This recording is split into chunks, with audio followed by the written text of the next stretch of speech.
नमस्कार भक्तों।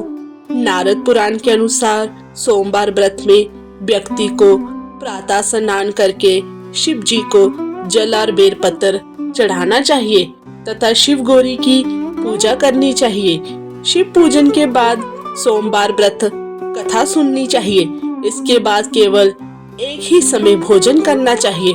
भक्तों, अगर आप ये कथा सुन रहे हैं तो कथा को पूरी सुने, कथा को आधा अधूरा ना सुने। पूरी कथा सुने ताकि आपको व्रत का पूरा फल मिले और भोलेनाथ का आशीर्वाद आप पर सदैव बना रहे। चलिए शुरू करते हैं महादेव जी की पावन व्रत कथा। सोमवार की व्रत कथा। एक समय की बात है, किसी नगर में एक साहूकार रहता था। उसके घर धन में कोई कमी नहीं थी, लेकिन उसकी कोई संतान नहीं थी। इस कारण वह बहुत दुखी था। पुत्र प्राप्ति के लिए वह प्रत्येक सोमवार व्रत रखता था और पूरी श्रद्धा के साथ शिव मंदिर जाकर भगवान शिव और पार्वती जी की पूजा करता था। उसकी भक्ति देखकर एक दिन माँ पार्वती प्रसन्न हुई। भगवान शिव से उस साहूकार की मनोकामना पूर्ण करने का आग्रह किया। पार्वती जी की इच्छा सुनकर भगवान शिव ने कहा, हे पार्वती, इस संसार में हर प्राणी को उसके कर्मों का फल मिलता है और जिसके भाग्य में जो हो उसे भोगना ही पड़ता है। लेकिन पार्वती जी ने साहूकार की भक्ति का मान रखने के लिए उसकी मनोकामना पूर्ण करने की इच्छा जताई। माता पार्वती के आग्रह पर शिव जी ने साहूकार को पुत्र प्राप्ति का वरदान तो दिया, लेकिन साथ ही यह भी कहा कि उसके बालक की आयु केवल 12 वर्ष होगी। माता पार्वती और भगवान शिव की बातचीत को साहूकार सुन रहा था। उसे ना तो इस बात की खुशी थी और ना ही दुख। वह पहले की भांति शिव जी की पूजा करता रहा। कुछ समय के बाद साहू के घर पर एक पुत्र का जन्म हुआ। जब वह बालक 11 वर्ष का हुआ तो उसे पढ़ने के लिए काशी भेज दिया गया। साहूकार ने पुत्र के मामा को बुलाकर उसे बहुत सारा धन दिया और कहा कि तुम इस बालक को काशी विद्या प्राप्ति के लिए ले जाओ और मार्ग में यज्ञ कराना, यहाँ भी यज्ञ कराओ। वहाँ ब्राह्मणों को भोजन कराते और दक्षिणा देते हुए जाना। दोनों मामा भांजे इसी तरह यज्ञ कराते और ब्राह्मणों को दान दक्षिणा देते काशी की ओर चल पड़े।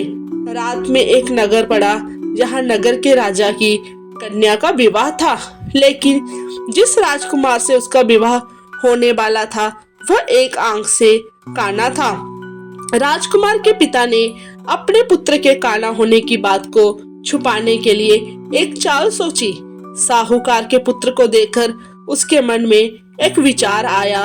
उसने सोचा, क्यों न इस लड़के को दुल्हा बनाकर राजकुमारी से विवाह करा दूं। विवाह के बाद इसको धन देकर विदा कर दूंगा और राजकुमारी को अपने नगर ले जाऊंगा। लड़के को दुल्हे के वस्त्र पहनाकर राजकुमारी से विवाह कर दिया गया, लेकिन साहूकार का पुत्र ईमानदार था। उसे यह बात न्याय संगत नहीं लगी। उसने अवसर पाकर राजकुमारी की चुन्नी के पल्ले पर लिखा कि तुम्हारा विवाह तो मेरे साथ हुआ है, लेकिन जिस राजकुमार के संग तुम्हें भेजा जाएगा वह एक आंख से काना है।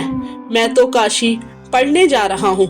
जब राजकुमारी ने चुन्नी पर लिखी बातें पढ़ी तो उसने अपने माता पिता को यह बात बताई। राजा ने अपनी पुत्री को विदा नहीं किया, जिससे बारात वापस चली गई।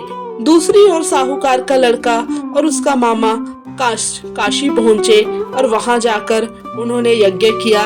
जिस दिन लड़के की आयु 12 साल की हुई उसी दिन यज्ञ रखा गया। लड़के ने अपने मामा से कहा, मेरी तबीयत कुछ ठीक नहीं है।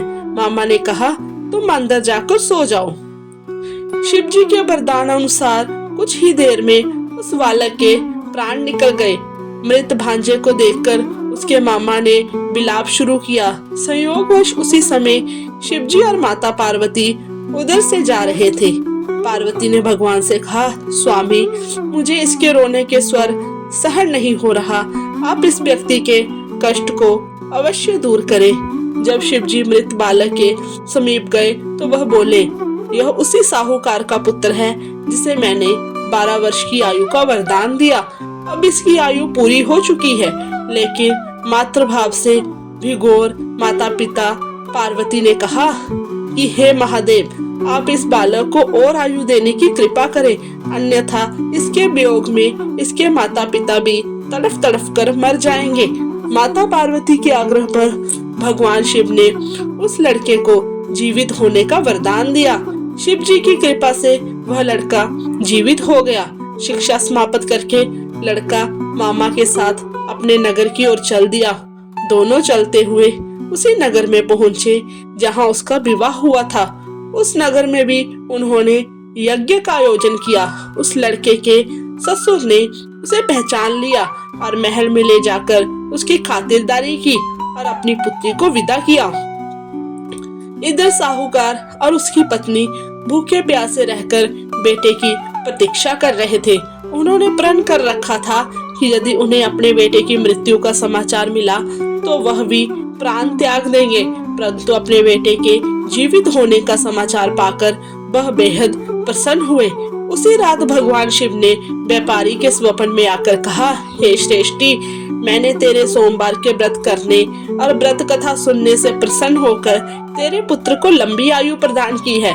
इसी प्रकार जो कोई सोमवार व्रत करता है या कथा सुनता है और पढ़ता है, उनके सभी दुख दूर होते हैं और समस्त मनोकामनाएं पूर्ण होती है। जय भोलेनाथ।